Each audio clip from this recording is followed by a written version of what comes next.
saya bilang, kopi ini sama dengan nona yang cantik hati tapi tidak cantik muka, sehingga orang balik muka.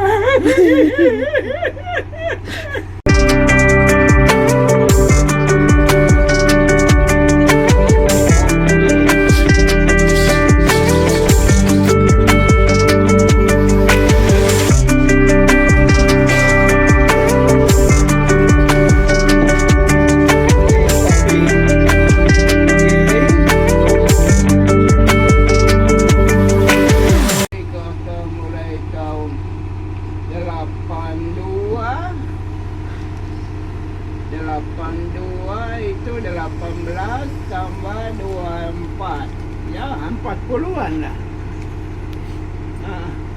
Kalau kopi masuk ke daerah di sini itu zaman Belanda, sebelum 1965. Ya. Kalau penanaman kopi itu pada zaman Belanda, pemerintah Belanda itu sebelum 1965 itu mereka melihat dari cara tumbuh kopi Arabica. Biasanya di daerah ketinggian di atas 1.100-1.200 meter dari permukaan laut, suhu antara 10 derajat sampai 15-16 derajat. Jadi suhu rata-rata, tinggi tempat, dan kondisi curah hujan yang merata, tidak mengenal musim panas atau musim hujan. Jadi agak merata. Dengan persyaratan itu mereka menduga bahwa kopi Arabica cocok untuk di daerah di sini. Itu secara teoritis cocok untuk daerah di sini. Tapi mereka buat percobaan setempat yang mereka biasa, kalau dalam ilmu penelitian pertanian itu biasa bilang trial. Trial itu percobaan ukuran kecil tersebar di daerah di sini dalam jumlah terbatas untuk melihat untuk membuktikan apakah sesuai dugaan teoritis itu atau tidak. Dan untuk daerah yang menjadi sasaran trial itu beberapa tempat di mana-mana, misalnya daerah Pueta, daerah Idapebo, daerah di sini. Kemudian di daerah Obano, daerah Tinggi Barat, kemudian daerah Udawi. Itu beberapa tempat diadakan trial itu. Jadi sejumlah pohon kopi terbatas untuk melihat bukti bahwa kopi Arabica ini bisa tumbuh baik di sini. Nah, kemudian selanjutnya mengapa kami mengembangkan kopi ini dan mempertahankan ini pada waktu isolasi daerah belum terbuka. Daerah di sini serba sulit. Jadi katakan sulit mendapat gula, sulit mendapat beras, sulit mendapat minyak goreng, dan lain-lain.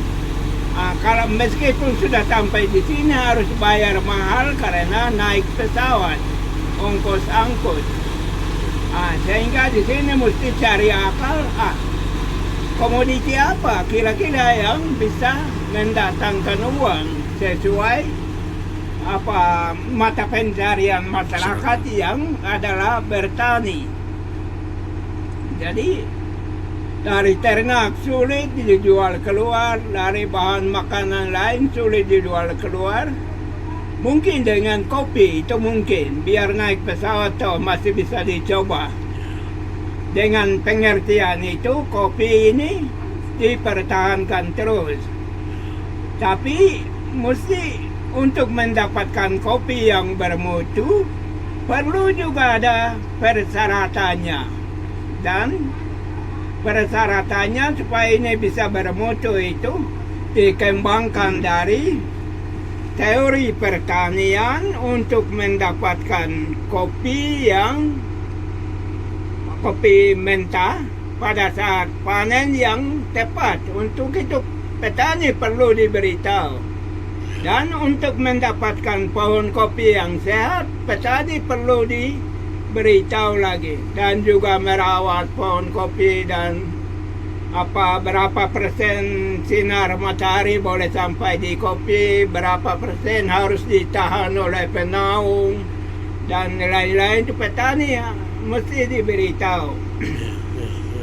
Dan juga kami tempat mengumpulkan, membeli dan mengolah di sini, mengembangkan juga dari pengalaman. Kopi yang bagaimana kira-kira itu baik. Jadi kami yang ada di sini kalau sudah merasa enak, ya itu tentu orang lain juga akan merasa enak. Nah, sehingga kami mengembangkan dari pengalaman dan juga pengalaman dari orang lain atau dari buku segala itu, ya karena proses ini kami sudah terlibat begitu panjang dan lama, sehingga bisa ada yang berani mengungkapkan bahwa kopi ini terbaik di Indonesia. Betul. Saya ingat tahun 2014, waktu itu promosi potensi pedesaan di Jakarta. Yang kami kirim dari sini itu John Jabe yang ke sana. Dia bawa contoh. Begitu contoh itu dipamerkan, langsung menteri yang membuka pameran itu, langsung dia tunjuk. Sambil dia beli itu kopi. Ini kopi terbaik di Indonesia. Betul. Ya, itu yang sementara. Sementara nama besar keluar, tapi belum menarik untuk orang menjadi petani kopi dan menghasilkan kopi biji hijau, kopi mentah yang bermutu dalam jumlah cukup itu belum. Jadi permintaan tinggi, masih ramai, tapi belum memenuhi kebutuhan. Jadi itu mau bilang apa? Kelalaian kah, kebodohan kah? Kadang-kadang saya bilang kopi ini sama dengan nona yang cantik hati tapi tidak cantik muka, sehingga orang balik muka. Di sini kopi mentah selalu habis-habis. Orang yang buka warung-warung dan itu mereka datang tanya, masih ada stok kopi kah? Kalau artinya orang datang sini tidak hanya minta ini, tapi ada juga yang datang tanya. Kalau Bapak dapat, Kami kasih harga agak tinggi dari yang kami beli, tapi orang mau. Ya. Yang terbiasa, yang tahu datang jual di sini itu, mereka sudah tahu apa yang disebut kopi biji hijau. Jadi mereka sudah seleksi keluar yang kopi biji hijau. Selain itu misalnya kopi biji hitam, kopi biji putih, dan lain-lain yang mereka anggap bahwa di sini akan tolak, mereka sudah seleksi kasih keluar. Jadi yang biasa bawa datang jual ke sini biasanya kopi biji hijau yang bermutu. Biasa itu mereka sudah tahu. Strateginya itu adalah secara alami terbentuk. Alasannya tadi daerah isolasi itu tidak bisa mendapat uang cash kalau bahan pertanian lain atau peternakan, hanya lewat kopi. Sehingga mau tidak mau mereka harus panen kopi, datang jual supaya bisa mendapat uang cash di situ. Jadi secara alami, artinya Ya. dengan alasan itu petani menjadi terbiasa.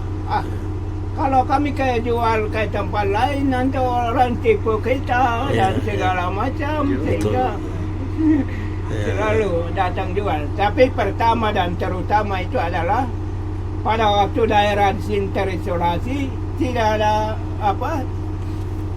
barang lain yang bisa diuangkan dengan cepat itu. Oke. Hanya kopi biji hijau.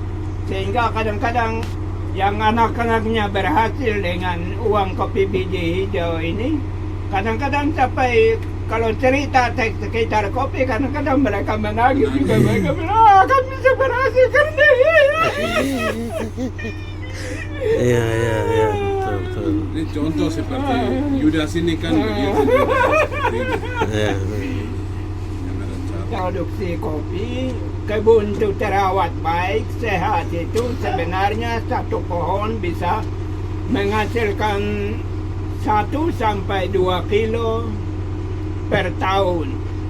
Misalnya kalau 1 hektar itu 1.600 pohon, jadi kalau bisa mendapat 3.200 kilo atau tidak usah 3.200, 2.400 kilo saja, itu sudah boleh kali misalnya 70.000 umpamanya. Itu bisa kasih kalah seorang pegawai negeri juga. Iya.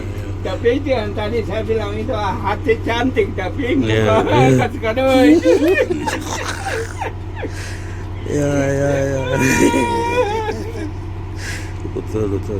Dan seorang Jawa, sarjana juga pertanian dari Malang ke Magelang, Malang. Dari penelitian kopi sampai di sini baru dia katakan begini, aduh di sini kamu andalkan ubi saja. Kalau saya di sini saya bisa tunjukkan bahwa dengan tanah yang seluas seperti ini saya bisa hasil dapat lebih dari kamu. Iya.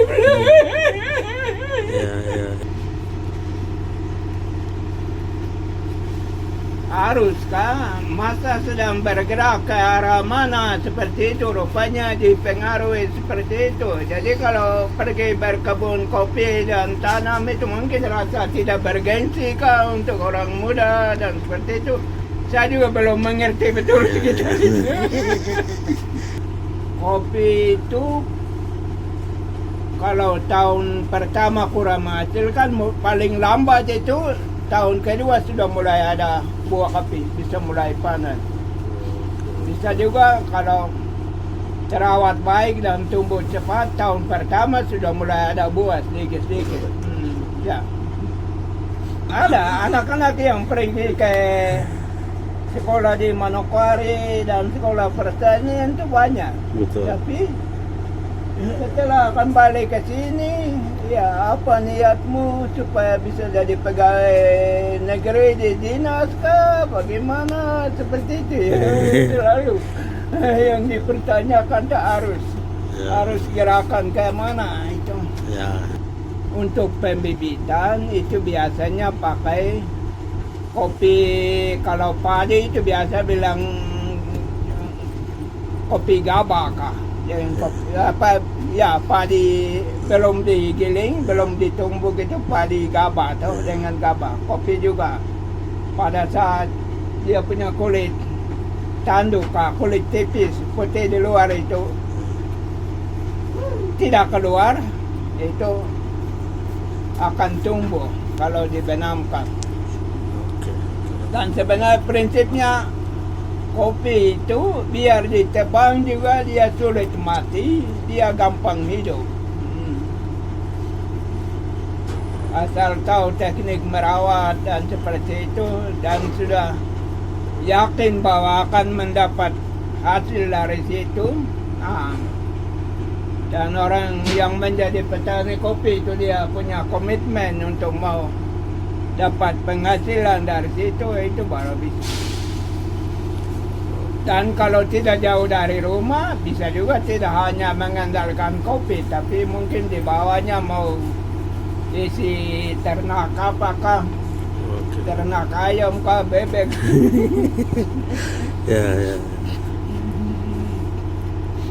Oke, terima kasih Bapak. Terima kasih banyak untuk kesempatan ini.